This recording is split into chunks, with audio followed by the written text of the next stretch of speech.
আমি আর কাকা মিলে যাইলাম আজকে বিয়া বাড়িতে গিয়ে খাইলাম মুরাদারা গরু মাংস দিয়ে।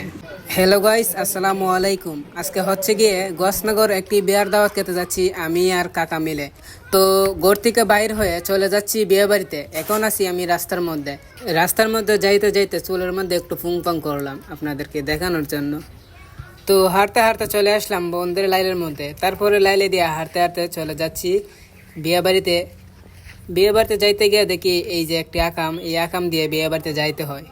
তো ট্যাং আমি এই আকাম দিয়ে পার হলাম বিয়ে বাড়িতে যাওয়ার জন্য। তারপরে টেবিলের মধ্যে বসে গেলাম, বসে আমাকে খাবার দিলেন। এই যে এটা হচ্ছে মুরগির রোস, এই রোস দিয়ে আমি একটু খাইলাম। তারপর দেন গরুর মাংস দিয়ে আমাকে দিয়ে দিল এই প্লেটের মধ্যে। দেখতে পারছেন খুব সুন্দর গরুর মাংস। এই গরুর মাংস দেখে কি লোভে সামলানো যায়। তারপরে আমি টেবিলে বসে খাওয়া দাওয়া করলাম গরুর মাংস দিয়ে। দেন খাওয়া দাওয়া শেষ করে এই দইটা হাতে নিলাম। বিয়ে বাড়ি খাওয়া দাওয়ার মধ্যে সবচেয়ে বেশি ভালো লাগে এই দইটা। তো আজকের ভিডিও এই পর্যন্তই। ভালো লাগলে লাইক, কমেন্ট, শেয়ার করে পাশে থাকবেন আর ইউটিউব চ্যানেলটিকে সাবস্ক্রাইব করে নেবেন। ধন্যবাদ সবাইকে।